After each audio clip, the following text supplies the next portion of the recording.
India ने ये सोचा ही था लास्ट अगस्त से that we are facing a three front war. Now some people are saying we are facing a four front war और फोर फ्रंट थ्रेट्स हैं. बट थ्री फ्रंट जो है वो समझते हैं दीज आर इमीडिएट थ्रेट्स. अब वो समझते हैं कि बांग्लादेश जो है that is an equally important threat which Indians are facing. So it's Pakistan, China and Bangladesh. दो मुल्क हैं मुसलमान. One was Bangladesh, best buddy of India for long. So India ने जो अपने ताल्लुकात हैं क्या शेख हसीना वाजद से रखे या बांग्लादेश से रखे? That is an important question. अब वो कह रहे हैं कि बांग्लादेश हमारा उस तरह एडवर्सरी नहीं है जिस तरह पाकिस्तान एंड चाइना.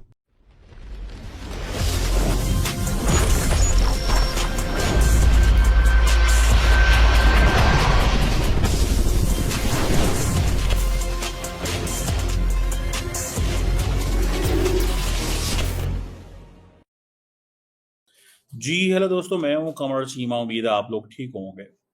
दोस्तों, भारत ने पिछले कई साल भारतीय मीडिया पे जाता रहा और हमने ये सुना.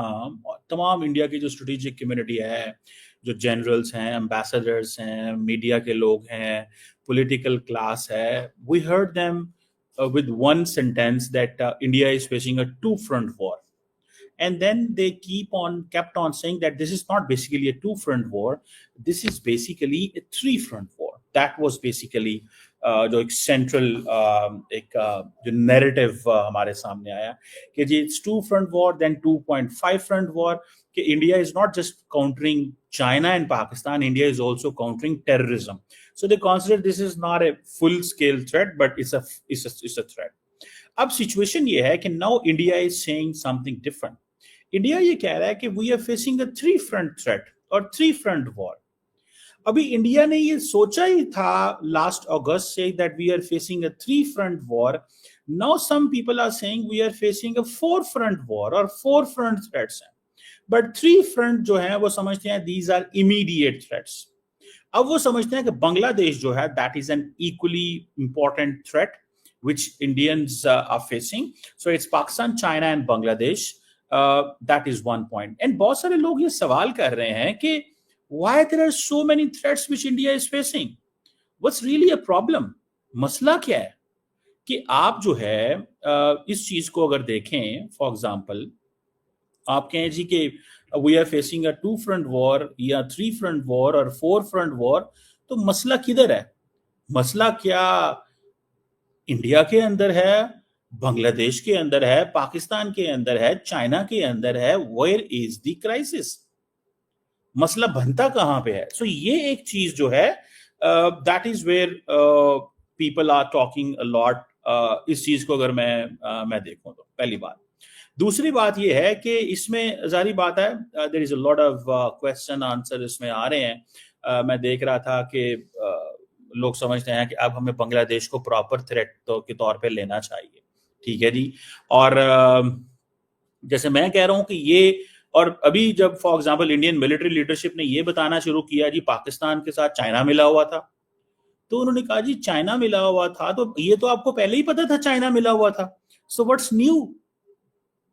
मतलब इस चीज को why is this a shock that China is with Pakistan? बल्कि मैंने आज चाइना की स्टेटमेंट देखी, उन्होंने कहा जी हमारा किसी मुल्क के खिलाफ कोई ऐसी वो चीज नहीं है, ये गलत सोचें ली जा रही हैं, बातें की जा रही हैं, ऐसा कुछ भी नहीं है. ठीक है जी. और ये बात ठीक है that every country poses a serious and unique security challenge for India.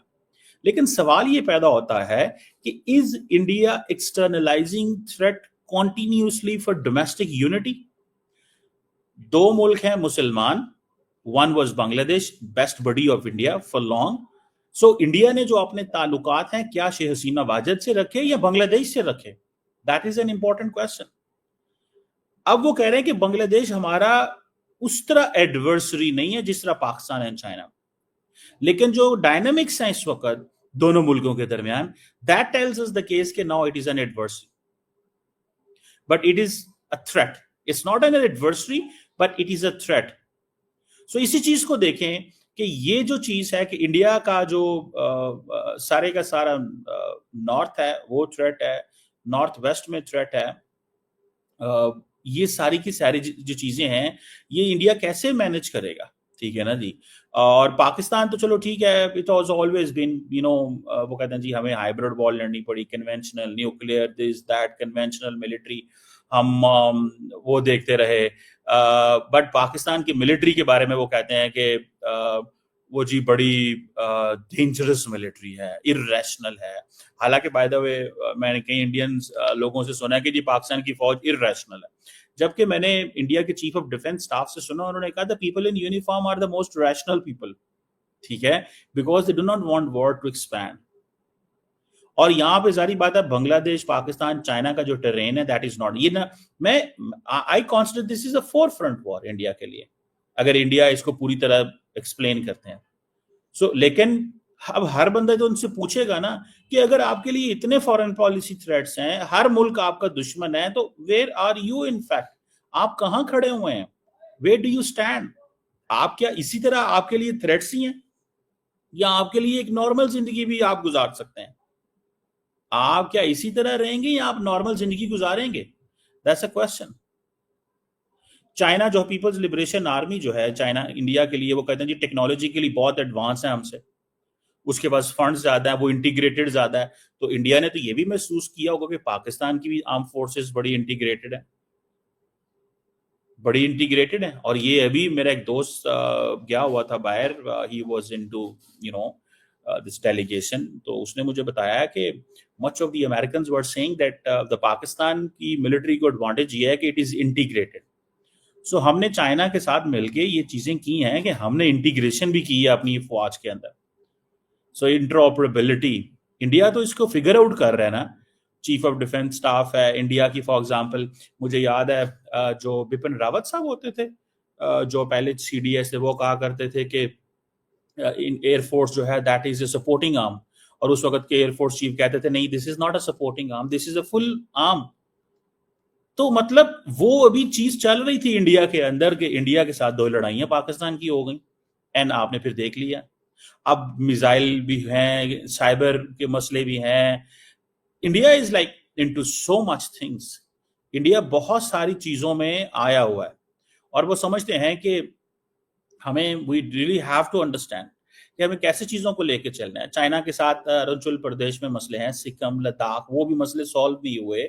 और चाइनीज बड़े स्मार्ट हैं, उन्होंने इंडिया को महसूस करवाया नहीं नहीं आप तो हमारे दोस्त हैं, लेकिन जब मौका आया तो वो कंप्लीटली पाकिस्तान के साथ खड़े हुए।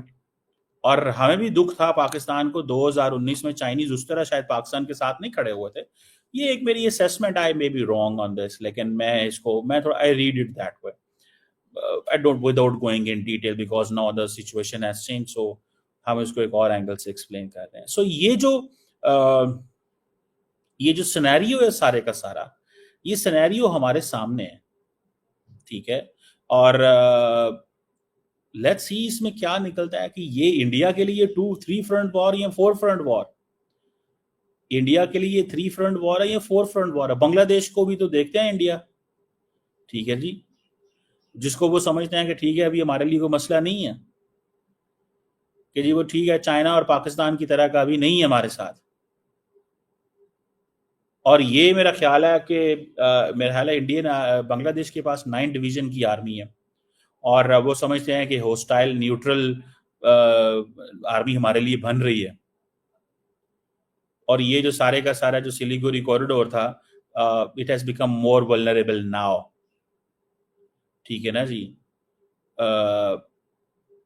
सो इस चीज को भी देखें आप, ये जो 22 किलोमीटर का जो कॉरिडोर है, वो कहते हैं कि this is enough to keep India in like India के लिए मसला पैदा करने के लिए ये 22 किलोमीटर का कॉरिडोर काफी है।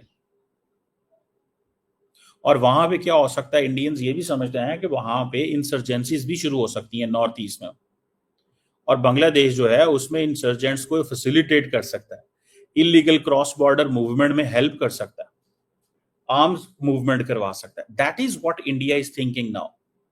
और फिर वो जारी बात है, सारी की सारी हालात जो है वो खराब होते हैं। सो ये जो सारा जो त्रिपुरा, मणिपुर, असम और ये सारा इलाका है, दे बिलीव कि ये हमारे हाथ से निकल सकता है।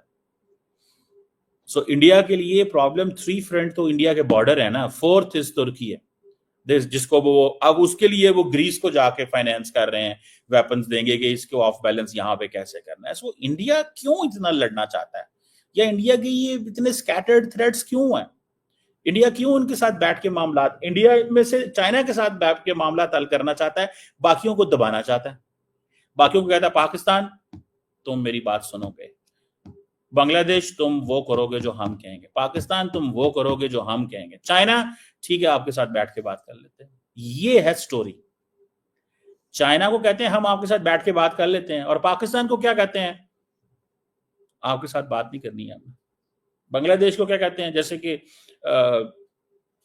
उसने क्या नाम है उसका, मोहम्मद यूनुस ने कह दिया था कि जनाब नरेंद्र मोदी तो मेरी बात ही नहीं सुनते। मैंने कहा उस हसीना वाजिद को चुप कराओ, उसने कहा सोशल मीडिया का जमाना है, मैं कुछ नहीं कर सकता। समझ रहे हैं?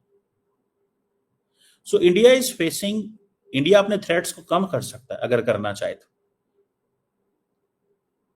अब बांग्लादेश, पाकिस्तान, चाइना का जो एक ट्राइलैटरल फ्रेम, अब पाकिस्तान ये खित्ते में क्वाड बनने लगा है, एक नए क्वाड की बातें आ रही हैं। हो सकता है श्रीलंका को साथ हम मिला लें, या हो सकता है बांग्लादेश को, अफगानिस्तान को साथ मिला लें। बांग्लादेश, पाकिस्तान, अफगानिस्तान एंड चाइना, ये एक क्वाड बन जाए यहां पे। समझ रहे हैं आप? लेट्स नॉट इग्नोर, इस चीज को इग्नोर नहीं करना चाहिए, इसको इग्नोर नहीं करना चाहिए हमें। We must not ignore this thing here.